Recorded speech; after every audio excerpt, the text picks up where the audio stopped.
সোহেল তাজ আমাদেরকে আসলে এমন একটা বিপদে ফেলছে যে ওর মা বাপ তুলে কিছু বলতে পারি না আসলে।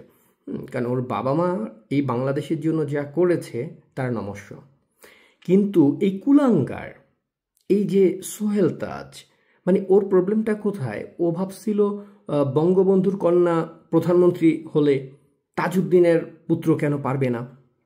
তো এখানে বিষয়টা হচ্ছে ভাই, বঙ্গবন্ধু হচ্ছে তাজউদ্দিনের নেতা। তাজউদ্দিন আহমেদ সারা জীবন যেই মানুষটাকে প্রশ্নাতীতভাবে যার নেতৃত্বকে স্বীকার করে গেছে, যাকে নেতা হিসেবে আজীবন তিনি মেনেছেন, সেই 15ই আগস্টের পরেও যেই মানুষটা কোনোভাবেই বঙ্গবন্ধুর খুনিদের সঙ্গে হাত মিলায়নি, সেই নেতা ছিলেন তাজউদ্দিন আহমেদ।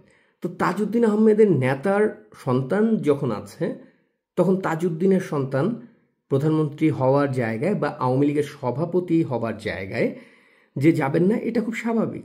এবং এটা দলীয়ভাবে যে নির্বাচন, সেই নির্বাচনের মাধ্যমে কোনো তাজউদ্দিন আহমেদের পুত্র সোহেল তাজ সেই জায়গাটা নিতে পারেনি, যে দলীয় নেতা কর্মীরা সবাই চাইবে যে দলীয় প্রধানের জায়গায় সোহেল তাজকে। তো ওর ভয়ঙ্কর রকমের ক্ষোভ এইগুলো নিয়ে, কেন ওকে প্রধানমন্ত্রী বানানো হচ্ছে না, কেন ওকে আওয়ামী লীগের প্রধান বানানো হচ্ছে না। তো এর আগে দেখছেন আপনারা 5 তারিখের পরে ও বলছে, যদি বলে তাহলে আমি আওয়ামী লীগের দায়িত্ব নিতে রাজি আছি। ফকিন্নির বাচ্চা। তো সরি, আবার সেই বাপের ব্যাপারটা চলে আসে। যাই হোক, এই জন্য গালি দিই না আর কি।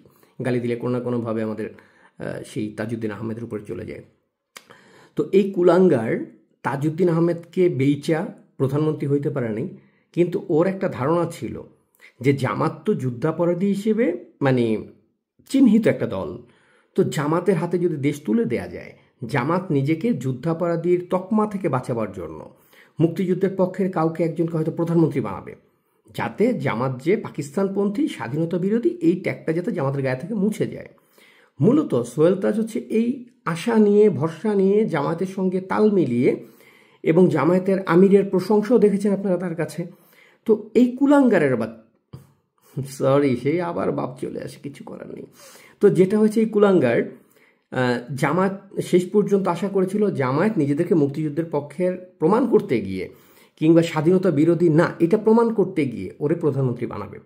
কিন্তু বিষয় হচ্ছে, যখন রাষ্ট্র ক্ষমতা জামাত পেয়ে গেছে, তখন কে মুক্তিযুদ্ধের পক্ষের কাউকে আইনা আসনে বসে তাদের সেই ম্যান্ডেট নিতে হবে, এই গেম জামায়াত খেলে না। এই বডি আছে, ব্রেন নাই, হ্যাঁ, এই মালে তো এই জিনিসটা হিসাবটা বোঝে নাই।